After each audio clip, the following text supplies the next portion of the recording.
नमस्कार श्रोते हो. दीपक रेगे कथाकथन चॅनलवर तुम्ही ऐकताय साहित्य सम्राट अण्णाभाऊ साठे लिखित फकीरा ही कादंबरी आणि आज भाग 4. 7 पोरं एकाएकी गडप झाल्याचं लक्षात येताच मांगवाड्यात गोंधळ माजला. जो तो पोरांना शोधण्यासाठी पळत सुटला. त्यांचे आईबाप रडत ओरडत धावायला लागले. गलबला ऐकून राधा बाहेर आली.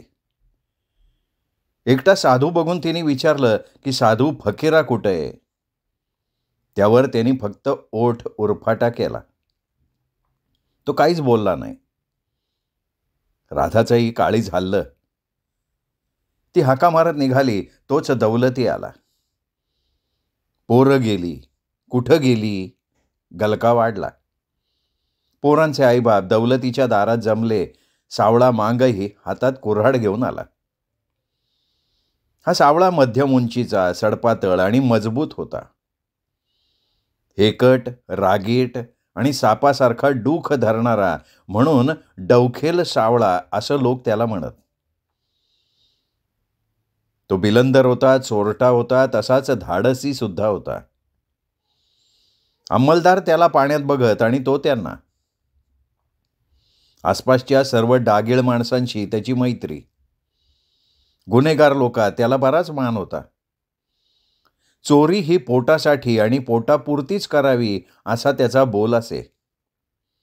ऐट त्याला आवडत नसे, पण स्वतः मात्र तो फार घमेंडखोरी करी म्हणून त्याने आपल्या लाडक्या पुत्राचं नाव घमांडी असं ठेवलेलं होतं. आणि हा घरात जे जे करी ते सारं मांगवाड्यात फिरून घमांडी सांगे. घमांडी नाहीसा झाला.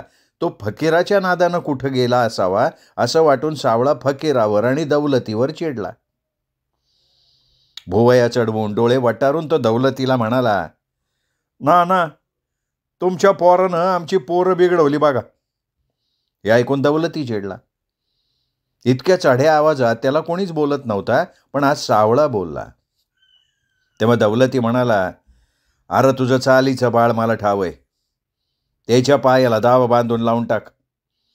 अरे मूळचाच नाही टा, त्याला बिघडाय कशाला पाहिजे रे. सावळेचं डोकं हे उद्गार ऐकताच अधिकच फिरलं. तो तावातावानं पुढं सरसावला आणि मोठ्यांदा म्हणाला, असं बोलायचं नाही. माझं पोर देवावानी आहे. माझ्या पोरानं काय चाल केली? अरे मग आमच्या पोरानं तुझं पोर बिघडवलं कसं? मग हे कसं कुठं परांगात झालं? मग त्याला फकीरानं नेलं हे खरं कशावरनं? तुम्ही त्याचे लाड करता. मग आम्ही आमच्याचा लाड करतो. तुला काय? तू तंडू नको रे बाबा.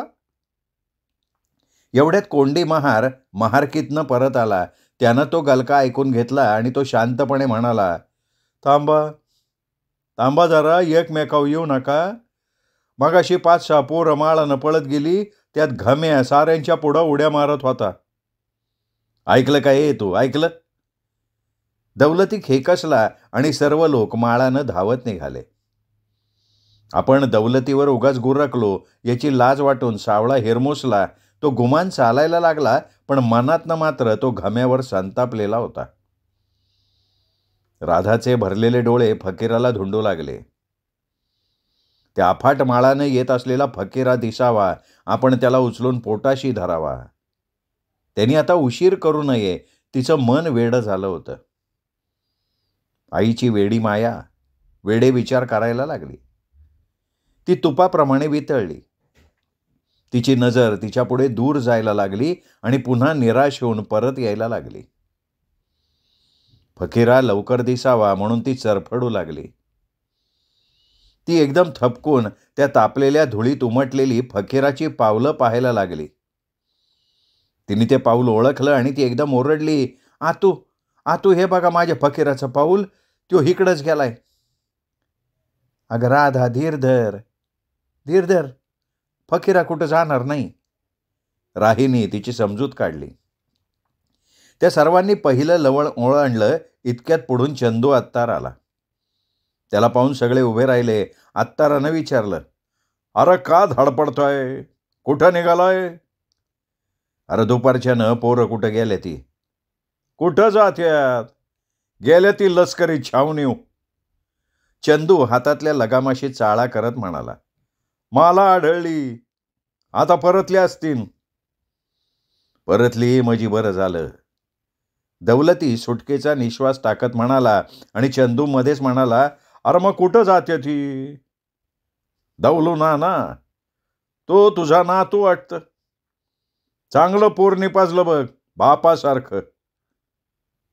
अन ही रडती ती त्याची आई वाटतं. हा, रडाय काय झालं? तो काय छावणी हल्ला करायला गेलाय का? ना, वाराला जापा, वाघ होईल वाघ. वाघाच्या पोटी वाघ जन्मतो, कोल्हा नाही जन्मत. आणि काय रे सावळे, ते शेंडीवालं रत्न तुझंच आहे का? ज्या खाई तुझ्या वाणी मरी आई. हे ऐकून सगळे हसले. अत्तर पुढं गेला आणि सावळा चिडला. त्यांनी तो माळ ओलांडला आणि ते राजेवाडीच्या माळावर आले. एकदम त्यांची गती मंद झाली. ती 7 पोरं पुढे भन्नाट धावत होती. त्यांना पाहून सगळ्यांना आनंद झाला. चेहऱ्यावरची काळजी दूर झाली. मग सर्वांनी माळाला बैठक दिली. तंबाखूच्या चंच्या सुटल्या. पण राधा थांबली नाही. ती तशीच धावत पुढे गेली, अगदी वाऱ्यासारखी धावत. फकीरा वरमून जवळ आला. त्याला मटकन उचलून तिने पोटाशी धरला. त्याचा मुका घेऊन पदरानं त्याचा घाम पुसला. त्याच्या पायाची धूळ झटकली. तिचे ओठ थरारले. फकीरा कुठं गेला होता रे? लष्कर बागाय गेलतो. फकीरानं आईकडे न बघता उत्तर दिलं. घम्याजवळ येता सावळानं नारळा एवढे 2 दगड उचलले. तो डोकीचं पागोटं मागं सरकून म्हणाला, ये लेका ये, तुला तर जिवंतच मारतो. अरे थांब, सोडा बहिरुदाजी, या भडवीच्या अंगात सगळी गोम आहे. अरे पर मारून काय होणार आहे का?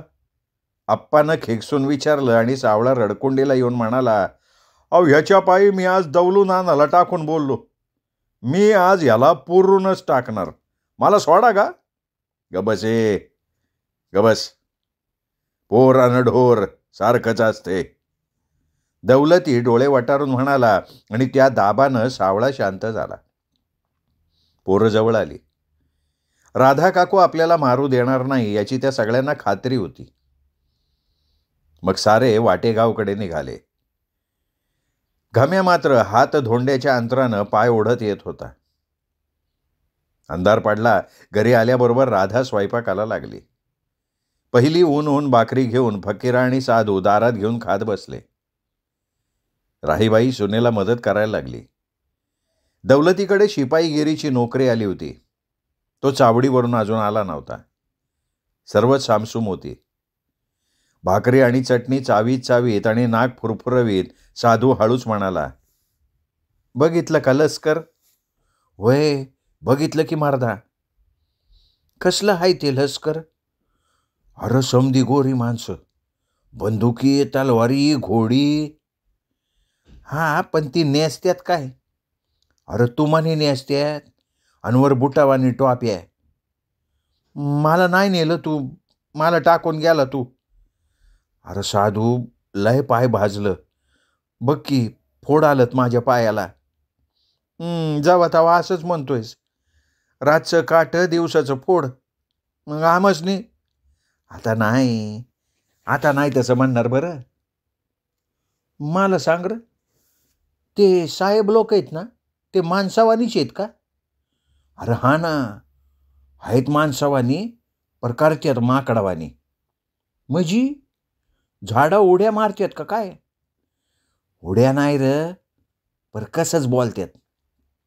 म्हणजे किंचाळतात का? दोघंही मोठ्यानं हसले. फकीरा म्हणाला, अरे गिचमिड र. आणि मग तिथं तो शिगावचा खोत आला. शिगावचा खोत म्हणजे आबाला मारलं त्यो वय? साधूनं मध्येच विचारलं. अरे हो. फकीरानं हो लांबवला. त्यांचं हे बोलणं राधा आणि राही दोघे आतून ऐकत होत्या. खोताचं नाव ऐकून त्या दाराजवळ आल्या, ऐकायला लागल्या आणि फकीरा पुढे सांगायला लागला. अरे त्यो साहेबासंग बोलत बोलत आमच्या जवळ आला. घाम्याला आला राग. घाम्यानं दगडच उचलला. म्हणला, यानंच आमच्या रानून आणाला. पर म्या धरला त्याचा हात. नाहीतर कशा पाय धरला तू त्याचा हात? मारू द्यायचा की भाडव्याला? साधू चिडक्या आवाजात म्हणाला. अरे कसं ग? समद लस्कर आमच्या मागं लागला असता का नाही मग? फकीरा चिंतायुक्त स्वरात म्हणाला. अरे हा की, मी सुरलो. साधूला आपली चूक कळून आली. अरे समधी साहेब, त्या खोताची मैतर आहे ती. फकीरा साधूला म्हणाला. मग वांगाळ आहेत ती, नग आमासनी ती. साधू नाराजीच्या स्वरात म्हणाला. मी नाही येणार आता ती साहेब बघाय. नाही येणार कधीच. तू नाही जाणार, मी बी नाही जाणार ती साहेब बघायला, फकीरा म्हणाला. पण आई लय रडली र. साधू हळूच पोटपोटला. तू सांगितलंस तिला? नाही र. शाब्बास, असंच वागाव, सांगू नाही. पण का सांगू नाही? आई मला वाईट म्हणल म्हणून. मग आई रडली का र? अरे मी तिचा आहे ना, म्हणून रडली. राधाला राहावेना ती बाहेर आली. तिने दोघांना मांडीवर घेतलं. हृदयाला प्रचंड भरती आली. डोळ्यातले थेंब त्या दोघांच्या मस्तकावर ठिबकले. तिने तळहात फिरवून फकीराचे पाय बघितले. त्या पायाला फोड आले होते. तिचा कंठ दाटून आला. ती म्हणाली, बाळा, बाळा, मी तुला वाईट म्हणणार नाही, कधीच म्हणणार नाही र. नकळत आकाशानं रंग बदलला. पावसाळी वारा भरलेले ढग डोकीवर येऊन गगनात वावरायला लागले. आला आला म्हणत आषाढ आला अगदी उद्यावर येऊन ठेपला.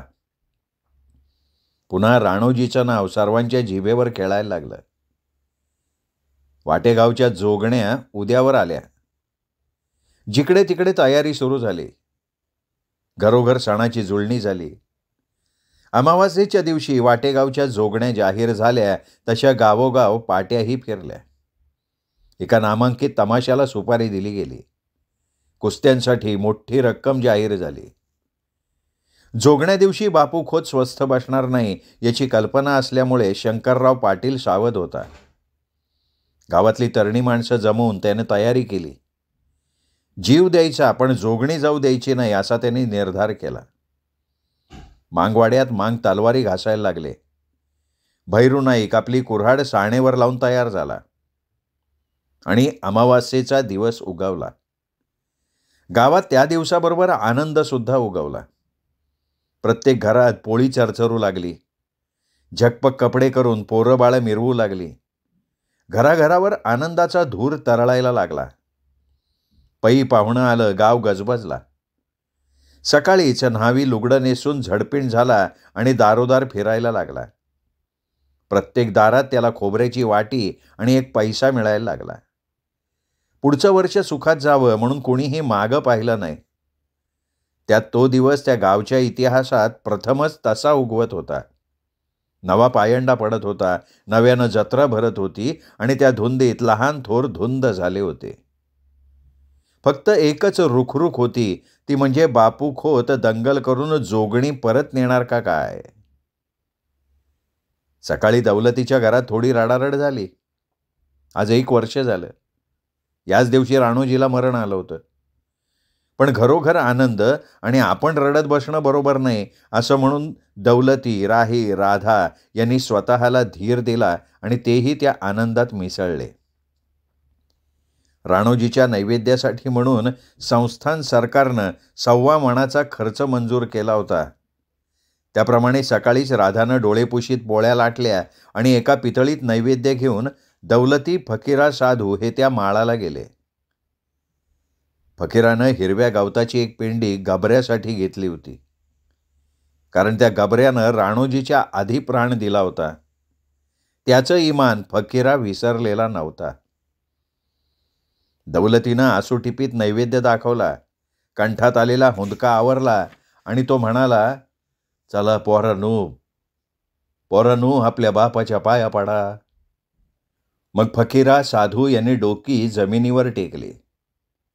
जिथं राणोजी कत्तल होऊन मेला होता त्या ठिकाणी त्यांनी आपली कपाळं टेकली. तुझं बळ, तुझी कीर्ती, तुझी हिंमत आम्हाला येऊ दे, असं ते दोघेही म्हणाले नाहीत, पण त्या जागेची ती मैदानी माती नकळत त्यांच्या भाली चिकटली. त्या धरणीनं जणू त्या दोघांचं मळवटच भरलं. दौलतीनं पाहिलं ते, पण ती माती पुसून टाकायचं धैर्य त्याला काही झालं नाही. मग ते तिघे आजा नातू घरी आले.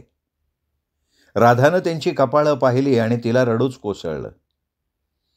ती माती तिने ओळखली.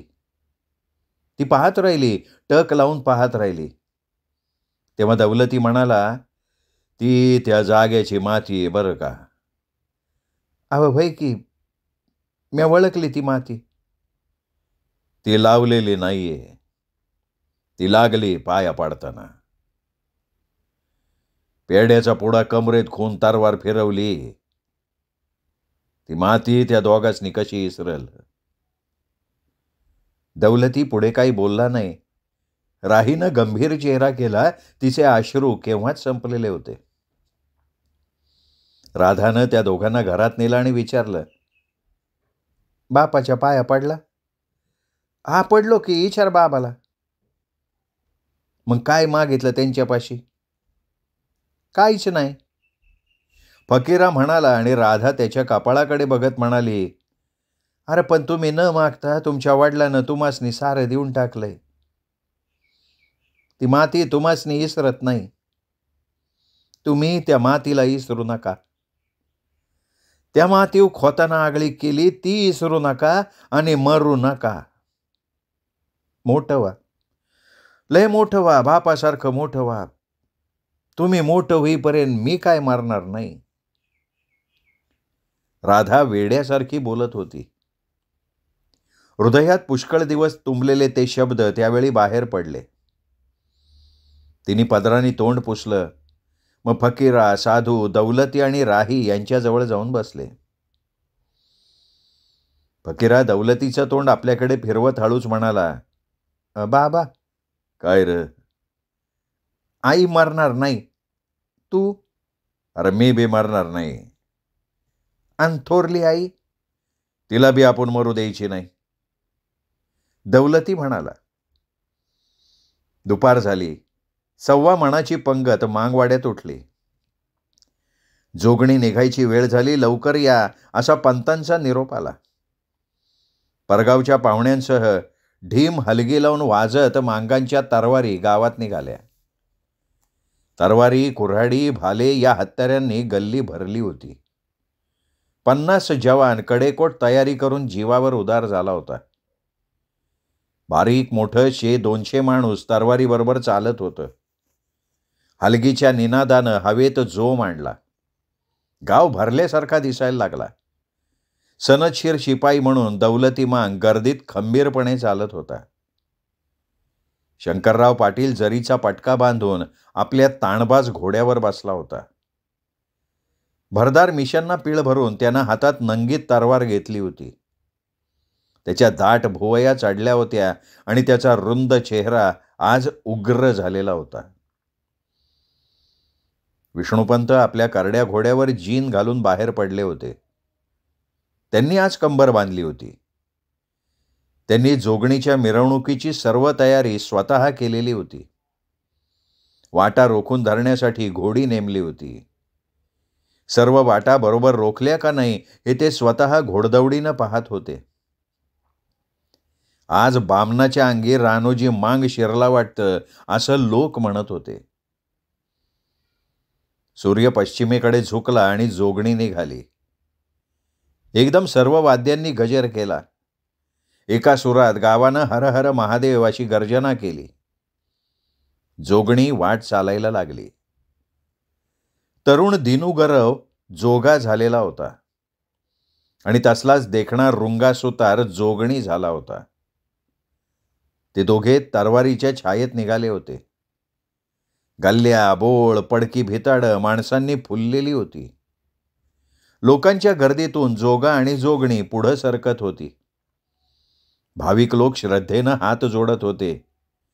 जोगणी पुढे येताच राणोजीचं नाव त्यांच्या ओठांवर नाचत होतं. एका दगडाच्या खिळ्यावर राधा आणि राही या सासवा सुना उभ्या होत्या. फकीरा आणि साधू आईचा हात धरून उभे होते. जोगणी येऊन त्यांच्या पुढून जाणार होती. जवळून दिसावी म्हणून राधा उशीर तिथं उभी होती. मनात अनंत विचारांचे तरंग उठले होते. 12 महिन्यांपूर्वी एक जीव कायमचा गेला, पण त्यांनी या गावात कायमचा आनंद निर्माण केला. ही प्रचंड जत्रा त्याच्या रक्ताने भरतीये. त्या रक्ताचं आणि आपलं अगदी जवळचं नातं आहे, म्हणजे हे सगळं आपल्यामुळे होतंय. ही माणसांची धावपळ, ही आरास, ही तोरणं, हे बाजे, या तरवारी, या सगळ्यात आपला आत्मा संचारलाय. राधा स्वतःला विसरली. विचारांच्या चक्रात सापडून भलतीकडे निघाली. तोच वाद्यांचा गजर जवळ यायला लागला. तो ऐकून ती भानावर आली. जोगणीच्या पुढं सावळा मांग कुऱ्हाड वर धरून चालत होता. त्यानं 2 टांगी धोतर नेसून डोकीला टापर बांधली होती. त्याच्या जोडीला भैरू रामोशी दिसत होता. त्याचा धिप्पाड देह आज भलताच फुगला होता. रामोशी राक्षसासारखा भासत होता. पुढून येऊन जोगणीवर कोणी झडप घेईल त्याला परत फिरू देऊ नका, असा पंतांचा त्यांना हुकूम होता. सखोजी महार हातात वेळा घेऊन गर्दी दूर ठेवत होता. पंत आणि पाटील जोगणीच्या मागे पुढे होते. जोगणी राधाच्या जवळ आली, पुढे निघाली. इतक्यात पंत ओरडले, अरे जोगणी तिथंच थांबवा. सर्व गपकन थांबले. पंत घोड्यावरून उतरले, त्यांच्या जवळ गेले आणि म्हणाले, या जोगणीवर मालकी हक्क या जीवाचा आहे, त्यांना दर्शन घेऊ द्या. असं म्हणून पंत राहीबाई आणि राधा यांच्या जवळ जाऊन म्हणाले, हां काकू पाया पडा, काकू पाया पडा, अहो ही तुमची जोगणी. राधी आणि राधा गोंधळून गेल्या. काय बोलावं हे त्यांना सुचेना. मग पुन्हा पंत पुढे झाले. त्यांनी फकीरा साधू यांना जोगणी दिसावी म्हणून हातानं धरून पुढे आणलं. मग दोघांनी हे हात जोडले आणि चला अशी पाटलानं हाक दिली. पुन्हा सर्व वाद्य वाजायला लागली. जोगणी निघाली. आळीपाळीनं जोगणी फिरत फिरत दिवस बुडता बुडता परत आली आणि विसर्जन पावली. विष्णुपंत आणि पाटील यांच्या शिरावरचा बोजा हलका झाला होता. गावानं सुटकीचा निश्वास टाकला होता. बापू खोत आला नाही, किंवा आला असता तरी त्याचं काही चाललं नसावं. पण जोगणीत विघ्न काही आलं नाही. पहिली जोगणी सुखरूप पार पडली, आता पुढचं कुणी पाहिलं, असं म्हणत लोक घरोघर परतले. आपल्यासाठी पंतांनी जोगणी उभी केली या विचारानं राधा पुलकित झाली. त्या प्रसंगानं ती सगळं दुःख विसरली. पंतांच्या शब्दांनी राहीबाईला धीर आला. मुलगा मेला पण चीज झालं असं तिला वाटलं. गोड शब्दांनी मनाला फुलोरा येतो नाही का. आणि दौलतीने तर 1 वर्षानंतर आजच मिशीला पीळ भरलेला होता.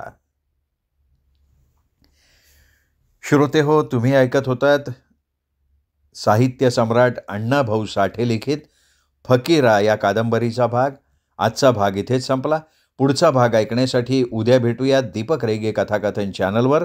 पण श्रोते हो, अजूनपर्यंत जर तुमच्याकडनं चॅनल सबस्क्राईब झालं नसेल, तुमच्याकडनं चॅनल सबस्क्राईब करायचं चुकून राहून गेला असेल, तर एकच विनंती करतो, कृपया चॅनल सबस्क्राईब करा. शेजारी जे घंटीचं चिन्ह आहे बेल आयकॉन तेही प्रेस करा. म्हणजे मी कादंबरीचा भाग चॅनलवर अपलोड केला की ताबडतोब त्याचं नोटिफिकेशन सगळ्यात आधी तुम्हाला मिळेल.